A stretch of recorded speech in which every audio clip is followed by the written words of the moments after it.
اس لیے میری یہ نصیحت ہے نوجوانوں کو کہ ذکر کی مجلس قائم کرو، زیادہ دیر تک اپنے دل کو آزاد مت چھوڑو، زیادہ دیر تک دل کو آزاد مت چھوڑو، ورنہ یہ خواہشات تمہیں بہت دور تک لے جائیں گے، دل بوجھل ہو جائے گا، دل سخت ہو جائے گا، دل کالا ہو جائے گا۔ دیکھنا زمانہ ہو گیا آنکھیں روتی نہیں آج اللہ کی یاد میں، رب تبارک و تعالیٰ کی یاد میں روتے ہو کبھی؟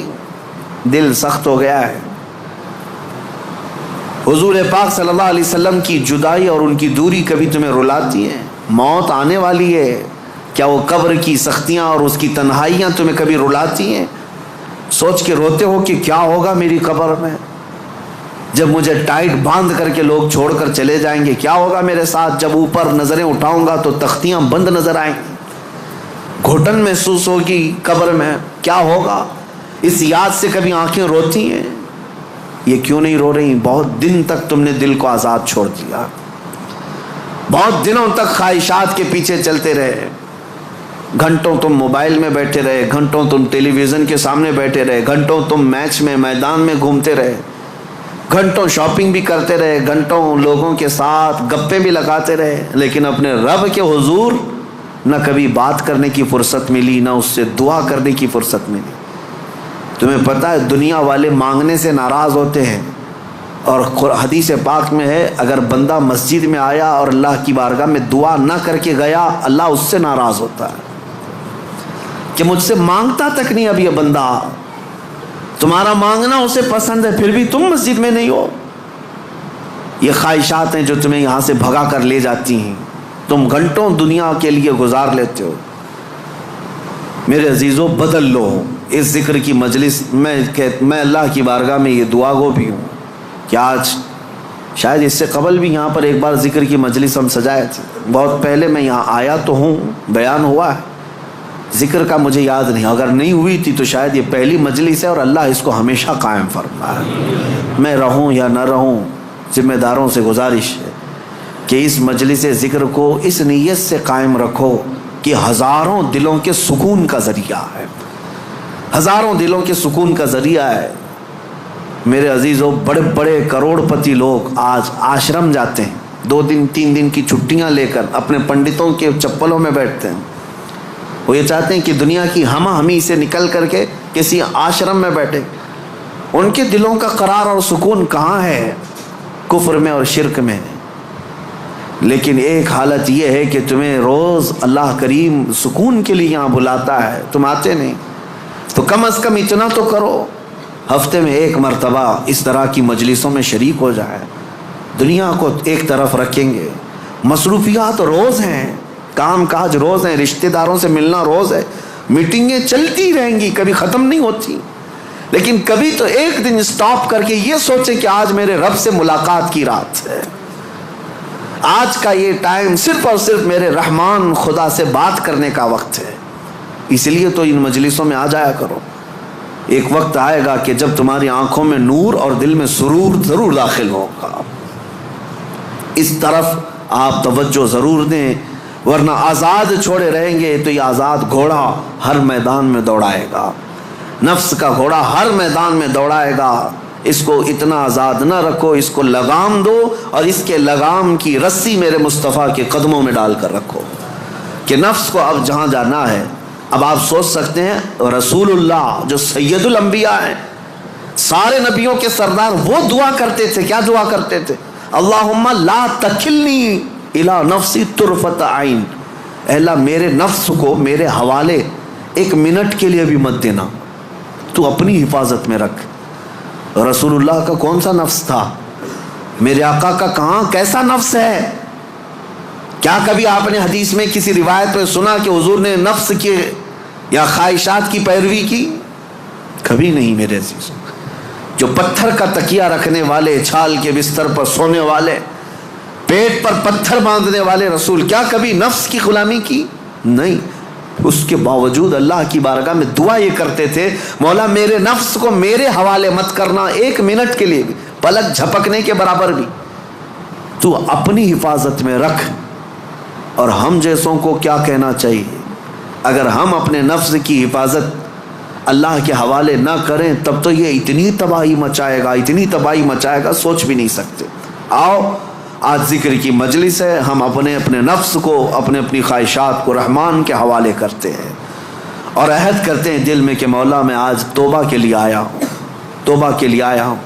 مجھے ایک محفل یاد ہے، ایک بندہ جو کافی دنوں تک کئی الگ الگ قسم کے کاموں میں مصروف تھا، ہماری ذکر کی مجلس شروع ہوئی، ذکر کی مجلس میں آیا، اور ذکر کی مجلس میں جب پہلے ہمارے ہاں بدھ کے دن ذکر ہوتا اور جمعرات کو روزہ رکھتے، اتفاق ایسا ہوا کہ ابھی نیا ذکر میں آ کر توبہ کیا تھا، 2 دنوں کے بعد انتقال ہو گیا۔ لیکن اس بات کی خوشی تھی کہ لوگ یہ کہتے کہ زندگی میں اتنی برائیاں، بہت ساری چیزیں ہم نے دیکھی تھی، سوچتے تھے کہ کبھی یہ نہیں سدھرے گا، بہت بے حیا ہو گیا ہے۔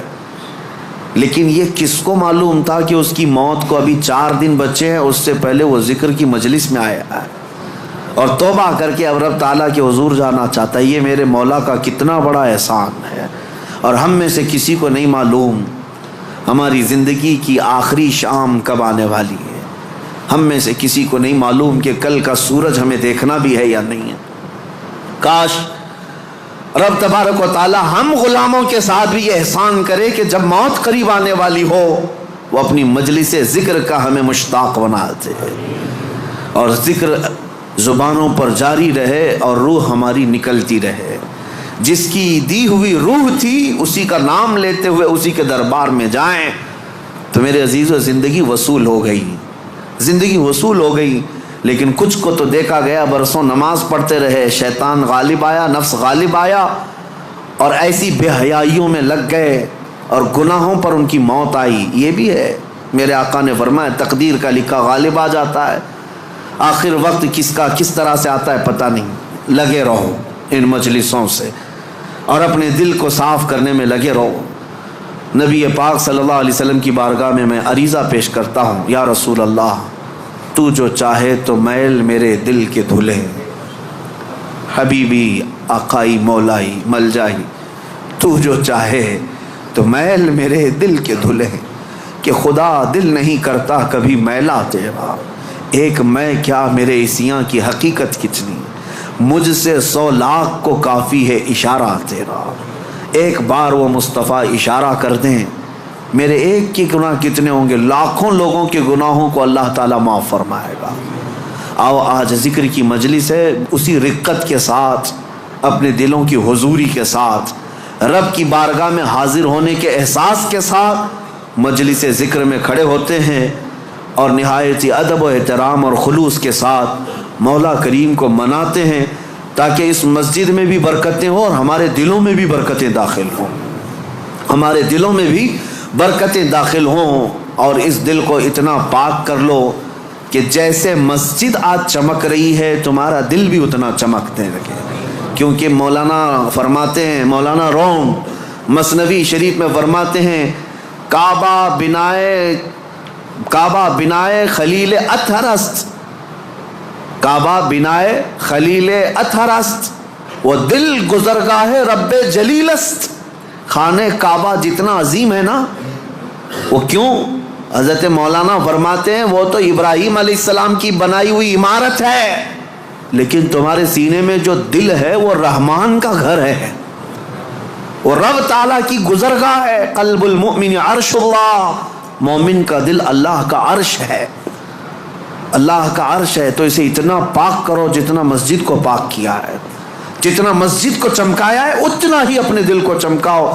اور یہ دل اگر چمکے گا تو ماربل سے نہیں، جھومر سے نہیں، دل چمکے گا تو صرف اللہ کے ذکر سے چمکے گا۔ جب بندہ لا الہ الا اللہ کی ضرب لگاتا ہے اس کا دل چمکنے لگ جاتا ہے، میل اترتا ہے اور چمک پیدا ہوتی ہے، اور دل جب روشن ہوتا ہے تو جانتے ہیں کیا ہوتا ہے، خواہشات تو گئی، نفس تو گیا ایک طرف، جب دل چمکتا ہے تو پھر ہوتا یہ ہے کہ سامنے جو بھی آتا ہے اس کے دل میں کیا چل رہا ہے تمہارے دل میں وہ خیالات اللہ ڈال دیتا ہے۔ کیسے؟ آئینے کی طرح، ایک آئینہ میں لے کر کے کھڑا ہوں، سامنے جو بھی آئے گا اس آئینے میں نظر آئے گا کہ نہیں آئے گا، لیکن وہی لوہا لے کر کھڑا رہا ہوں، کچھ نہیں پتا چلتا سامنے کون آیا ہے کون نہیں. دل جب زیادہ چمکتا ہے ذکر سے، جو بھی آئے جیسا بھی آئے اس کا سارا کچا چٹھا تمہارے دل پر چھپ جاتا ہے. اسی لیے کہا گیا نا کہ علماء کے سامنے زبان سنبھال کر بات کرو، اولیاء کے سامنے دل سنبھال کر کے بات کرو. کیوں؟ تمہارے دلوں کے اندر کے حالات بھی ان سے مخفی نہیں ہوتے، چھپتے نہیں. کیوں نہیں چھپتے؟ اس لیے کہ انہوں نے دلوں کو اتنا پاک کیا، اتنا چمکایا ہے، جو سامنے آتا ہے اس کے سارے اعضاء، اس کے دل کے حالات ان کے دل پر چمکنے لگتے ہیں. اور صرف چمک ہی نہیں، اور ایک اس کا فائدہ ہے. دل جب چمکتا ہے اور ایک فائدہ ہے. کیا فائدہ ہے؟ تم نظر تو آتے ہو، جب میں شیشہ لے کر کھڑا رہوں گا تم نظر تو آتے ہو، لیکن ایک اور فائدہ ہے. اگر سورج چمک رہا ہے اور شیشے پر سورج کی روشنی آ رہی ہے تو یہ روشنی سیدھے کہاں پڑے گی؟ تمہارے چہرے پر پڑے گی. اور تمہارا چہرہ کالا ہو کہ جیسا ہو، لیکن اس آئینے کی اور اس شیشے کی روشنی سے تمہارا چہرہ بھی چمکنے لگے گا. یہی اولیاء کی مثال ہے کہ ان کے دل شیشے کی مانند چمک رہے ہوتے ہیں، اور آفتاب رسالت میرے مصطفیٰ کا سورج ان کے دل پر چمک رہا ہوتا ہے. اس کی روشنی اولیاء کے دلوں پر آتی ہے، اور جو قریب آتا ہے اس کا چہرہ بھی اس سے چمک جاتا ہے. جو قریب آتا ہے اس کا دل بھی چمکتا ہے، چہرہ بھی چمکتا ہے. صحبت کا اثر اسی لیے زیادہ اثر کرتا ہے. ان لوگوں کی صحبت میں وقت گزارو جن کا